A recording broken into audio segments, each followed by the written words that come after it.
एक दिन सुबह का समय था, भाई काम पर गया था और भाभी ने मुझे नाश्ता दिया और कहा, मैं नहा कर आती हूँ। तब तक मैंने नाश्ता कर लिया और टीवी देखने बैठ गया। तभी भाभी ने मुझे आवाज दी, गणेश, मेरे कपड़े दे दो, मैंने टेबल पर रख दिए हैं। मैंने उसकी ड्रेस उठाई और वहां उसका अंडरवियर भी था। मैं उस वक्त थोड़ा असमंजस में था, लेकिन उसे कपड़े देते समय मैं सावधान था, क्योंकि भाभी का सम्मान करना जरूरी था। हालांकि मेरे मन में कुछ बदलाव आया। मैं उसका रूप देखने लगा, मानो वो मेरे सामने खड़ी हो। उसने मुझे फिर आवाज दी और मैं बाथरूम की ओर चला गया। उसके कपड़े उसे दे दिए। उसने फिर से दरवाजा बंद कर दिया और मैं वहीं रुक गया। मैं दरवाजे के छेद से अंदर देखने के लिए उत्सुकता से उठ खड़ा हुआ। यह कोई नहीं था, बस हम दोनों ही थे। भाभी नहा चुकी थी और अपने कपड़े बदल रही थी। मैं सिर्फ उसका पिछला हिस्सा ही देख पा रहा था। कुछ देर बाद वह बाहर आई और, नमस्कार दोस्तों, मेरा नाम गणेश है। ये तब की बात है जब मैं 11 साल का था। मैं बहुत छोटा था जब मैं गर्मी की छुट्टियों में भाई के पास गया था। जब मैं 10वीं क्लास में था तो मेरी भाभी थोड़ी मोटी थी, लेकिन वो बहुत गोरी लग रही थी। वो हर वक्त छोटे कपड़े पहनती रहती थी। पूरे दिन घर पर सिर्फ मैं और भाभी ही होते थे, क्योंकि भाई काम पर जाता था। मैं और भाभी बचपन से ही बहुत फ्री रहते थे। वे मेरे बारे में सब कुछ जानती थी, तो वह मुझे अपने पास पकड़ लेती और गले लगा लेती। हम हर दिन ऐसा करते थे। लेकिन अब मैं बड़ा हो गया था और मुझे उसकी बाहों में बहुत अच्छा महसूस होता था। जब वह मुझे गले लगाती थी तो मेरा साथी बड़ा हो जाता था। फिर मैंने तुरंत उसे गले लगा लिया और मजे लेने लगा। मैं एक दिवस उत्सव के लिए उनके पास गया था। कुछ दिन बीत गए।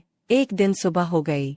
भाई काम पर गए थे और भाभी ने मुझे नाश्ता दिया और कहा, मैं नहा कर आती हूँ। तब तक मैंने नाश्ता कर लिया और टीवी देखने बैठ गया। तभी भाभी ने मुझे आवाज दी, गणेश, मेरे कपड़े दे दो, मैंने टेबल पर रख दिए हैं। मैंने उसकी ड्रेस उठाई और वहां उसका अंडरवियर भी था।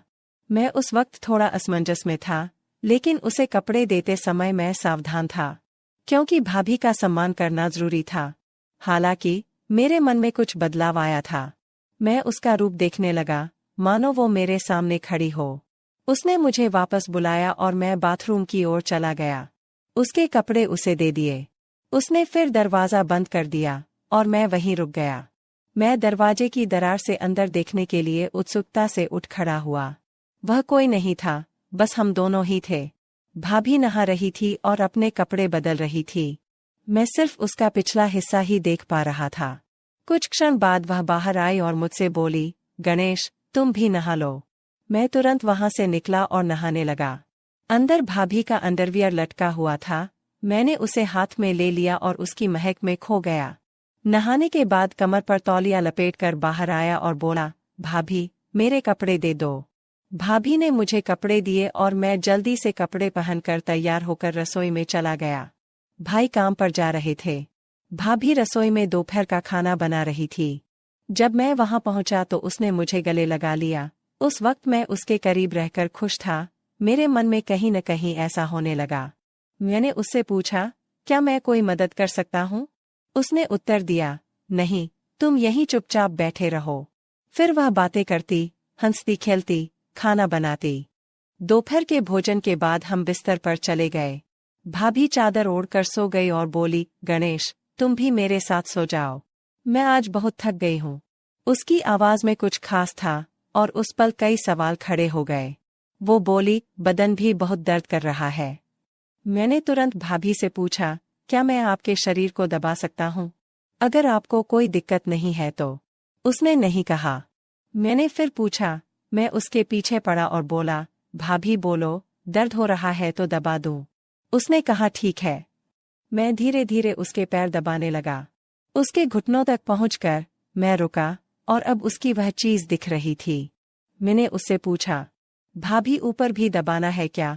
तो वो बोली, हाँ दबाओ, मुझे आराम मिलेगा। धीरे धीरे मैंने उसके कपड़े ऊपर उठाए और मैं उसका आकार देख सका। उस दृश्य को देखकर मुझे एक अलग ही अनुभव हुआ। उसी पल मेरा ध्यान उस चीज पर रुक गया और मैं पूरी तरह से भ्रमित था। गणेश, अब रुको, मैं भी तुम्हारे पैर दबाती हूँ। तुम्हारे भी पैर दर्द कर रहे होंगे? वो मेरे पैर दबाने लगी और उसके नाजुक हाथों के स्पर्श से मुझे बहुत अच्छा महसूस हो रहा था। उसने मेरे पैरों को दबाते हुए मुझे आराम दिया और फिर हम वहीं सो गए। अब मुझे थोड़ा बेहतर महसूस हुआ। फिर भी मैंने उनसे पूछा कि भाभी, क्या मैं आपको गले लगा सकता हूँ? भाभी ने मुस्कुराते हुए जवाब दिया, क्यों नहीं, लगाओ। तुम ऐसे क्यों पूछते हो, हम दोस्त हैं ना। तुम्हारा आलिंगन मुझे एक नई गर्माहट देता है। वह बहुत होशियार थी और सब कुछ जानती थी। मैं छोटा था। गले मिलने के बाद हम दोपहर को सो गए। दोपहर को हम अच्छी नींद सोए और शाम को जाग गए। सब बातों का ध्यान रखा गया क्योंकि शाम को मेरे भैया आ रहे थे। भैया काम से आए और हमने खाना खाया। भाभी ने कुछ खास पकवान बनाए थे जिससे सबके चेहरे खिले हुए थे। वहां का पूरा माहौल खुशियों से भरा हुआ था। भाभी ने मेरे भाई के लिए बिस्तर नीचे हॉल में लगा दिया। उसके बाद मैं भाभी के साथ बिस्तर पर सो गया। चूंकि हम दोपहर में अच्छी नींद लेते थे, इसलिए हमें रात में नींद नहीं आती थी। रात के 2 बजे थे, फिर भी मुझे नींद नहीं आ रही थी। भाभी एक करवट से दूसरे करवट पर सो रही थी, लेकिन उसे भी नींद नहीं आ रही थी। कमरे में एक छोटा सा लाल बल्ब जल रहा था और बाकी कमरा अंधेरे में डूबा हुआ था।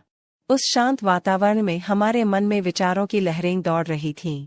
एक दूसरे के करीब होने के कारण उस पल का रहस्य हमारे दिमाग में घूम रहा था। मियाँ और भाभी अंधेरे में जाग रहे थे। उसने मुझसे कहा, शांत रहो गणेश, शोर मत करो, सुबह के 3 बजे है। और फिर वो सो गई।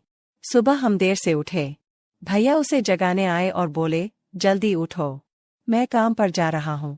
हम उसकी आवाज़ सुनकर जाग गए और कुछ ही देर में नहाकर तरोताज़ा हो गए। भाभी ने मेरे लिए कुछ खास व्यंजन बनाए थे ताकि हमारे दिन की शुरुआत अच्छी हो। मेरे पसंदीदा भोजन की महक ने रसोई में एक विशेष माहौल बना दिया और वो मुस्कुराकर मुझसे बोली, चलो अब नाश्ता कर लेते हैं। उसने मुझे चाय और नाश्ता दिया और फिर नहाने चली गई। नाश्ता करते समय मुझे रात की घटनाएं याद आ रही थीं और सोचा कि क्यों न दोपहर को भाभी से इस बारे में बात की जाए। तभी भाभी ने मुझे अपने कपड़े देने के लिए बुलाया।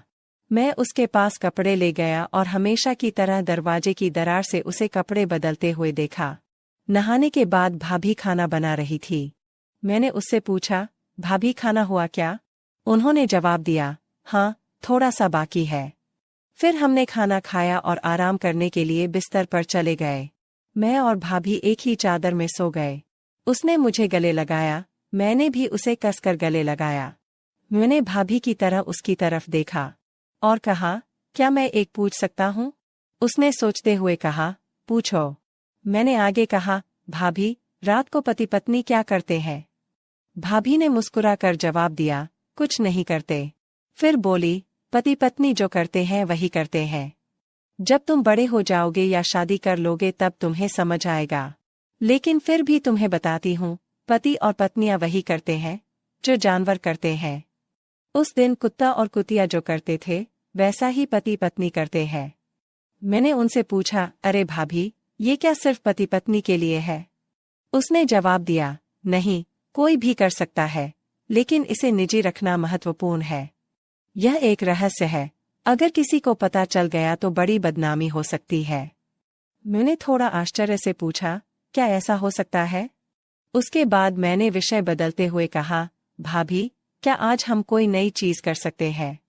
क्योंकि आज मुझे नींद नहीं आ रही है। तो वो मुस्कुराकर बोली, कोई बात नहीं, चलो ऐसे ही लेटे रहते हैं। फिर हम गले मिले। मैंने उन्हें कसकर पकड़ लिया और कहा, भाभी आप भी मुझे कसकर गले लगा लो। वो तुरंत मेरी बाहों में आ गई। फिर एक अनोखा जादू हुआ। उस क्षण मुझे एक अपूर्व आनंद की अनुभूति हुई। हमारे हाथ एक दूसरे के चारों ओर घूम रहे थे और बीच में उन मधुर क्षणों में हमें बहुत विशेष महसूस हुआ। हम एक दूसरे की बाहों में खो गए। मेरा साथी सख्त हो रहा था और मुझे बाथरूम जाना था। मैंने भाभी से कहा, भाभी, मुझे बाथरूम जाना है। उसने भी मुझसे कहा, चलो मुझे भी जाना है। हम दोनों एक साथ बाथरूम गए। फिर मैंने मन में ठान लिया कि भाभी को अपने साथी के दर्शन दिखाऊंगा। भाभी बाथरूम में जाकर बाहर आई और फिर मैं अंदर चला गया और भाभी से बोला, भाभी, मेरी संवेदनशील जगह पर थोड़ा दर्द हो रहा है। उसने कहा, क्या हुआ? मैंने कहा, जगह बहुत तंग है।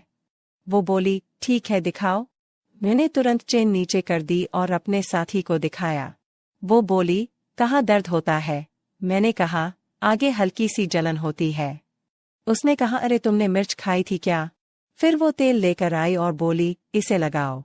मैंने कहा, तुम लगाओ, मुझे बहुत जलन हो रही है। वह मुस्कुराई और बोली, ठीक है, अच्छे से सो जाओ, फिर जलन नहीं होगी। उसकी आवाज में एक मिठास थी जो मुझे शांत कर रही थी। फिर मैंने कंबल लिया और मुझसे पूछा, गणेश, क्या तुम्हारा दर्द बंद हो गया? मैंने कहा, हाँ। फिर वह बोली, मुझे वापस दिखाओ। मैं सीधे बिस्तर पर गया और उससे पूछा, क्या आप देखने के लिए तैयार हैं? भाभी यह देखकर खुश हो गई। मेरा साथी भाभी को पूरी तरह से साथ दे रहा था। कुछ देर बाद मेरे साथी को उल्टी हुई और भाभी यह देखकर शर्मा गई। दोस्तों, अगर आपको कहानी पसंद आए तो हमारे चैनल को सब्सक्राइब करें। और आपको कहानी कैसी